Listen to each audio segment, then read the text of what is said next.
Shalom, apa kabar? Di sini saya akan bagikan firman Tuhan yang sudah saya baca dari renungan Mana Surgawi yang berjudul Triple K.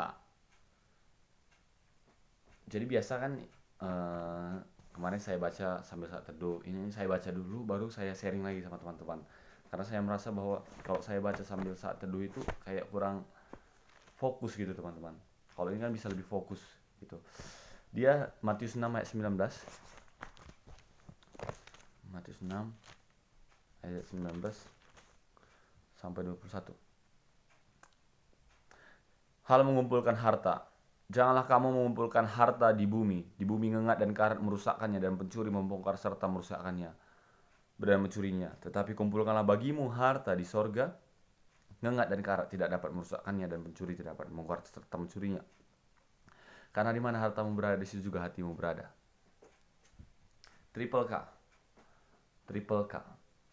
Pada tahun 1957, majalah Fortune menobatkan Paul Getty sebagai orang terkaya di dunia. Namun demikian, Getty tidak suka dengan keterangannya sebagai orang terkaya. Bukan karena ia seorang yang rendah hati, tetapi karena ia terlalu pelit untuk berurusan dengan orang-orang yang meminta bantuannya. Ia pindah ke Sutton Place hanya karena biaya hidup yang lebih murah daripada di London. Ia bahkan mencuci bajunya sendiri hanya karena tidak ingin mengeluarkan uang untuk laundry. Wow. Ia menolak membayar uang tebusan ketika cucunya diculik, sampai akhirnya telinga cucunya dikirim lewat pos. Namun sebaliknya, salah satu anaknya yang menerima harta warisan Getty menyumbangkan kekayaannya dan berkata, "Saya sumbangkan uang ini bagi orang-orang yang jauh lebih membutuhkan daripada saya." Demikianlah kemurahan hati adalah sebuah proses pengalihan diri dari diri sendiri kepada orang lain. Salomo dengan tegas berkata dalam Amsal 3 ayat 27, "Janganlah menahan kebaikan daripada orang-orang yang berhak menerimanya padahal engkau mampu melakukannya." Artinya kita selalu memiliki keterbukaan hati untuk selalu berbagi dengan orang lain. Kita belajar memunculkan potensi diri kita untuk selalu berbagi. Memberi menjadi prioritas dan sukacita kehidupan kita. Secara sederhana, D.L. Moody menyimpulkan, "Do all the good you can to all the people you can in all the ways you can as long as you can." Artinya, lakukanlah semua kebaikan yang dapat kita lakukan bagi orang-orang yang ada di sekitar kita sebanyak mungkin dengan berbagai cara dan jalan yang dapat kita lakukan. Dengan kata lain, temukan alasan untuk selalu berbagi karena kemegahan kehidupan ini tidaklah terletak pada apa yang dapat kita miliki atau kita raih, melainkan pada apa yang dapat kita beri. Mari kita belajar dari jalan kehidupan orang kaya yang bodoh yang dikisahkan oleh Yesus dan mulai belajar mengosongkan lumbung-lumbung yang ada dan menemukan berbagai jalan untuk berbagi dengan orang lain. Atau kita belajar dari kisah seorang anak muda yang datang kepada Yesus dan merasa diri sempurna karena nilai kekayaan yang dimilikinya dan juga tingkat kesalehan agamawinya. Namun Yesus berkata, "Jikalau engkau hendak sempurna, berilah kepada orang miskin dan ikutlah aku." Lalu berlalulah ia dengan sedih karena banyak hartanya. Kita menyebutnya triple K, Kristen kaya tapi kikir.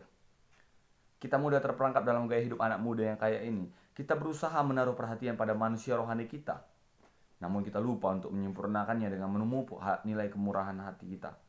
Hasil banyak anak Tuhan sulit untuk belajar memberi ataupun peduli kepada orang lain yang berhak menerima kebaikan hati kita.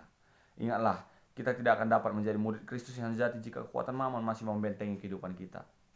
Doa, "Bapa bermurah hati memang bukan hal yang mudah, namun aku rindu melakukannya.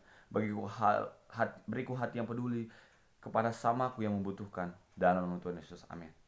Orang yang tidak bisa memberi tidak akan bisa memberi kalau dia tidak punya niat hati untuk mulai memberi. Jangan sampai telinga cucu seperti Paul gitu teman-teman.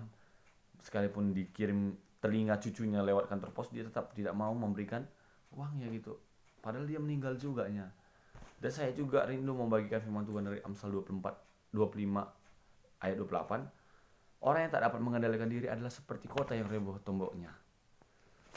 Jadi teman-teman, kalau gerbang rumah teman-teman itu dibuka waktu malam hari, teman-teman pasti nggak tenang tidur kan.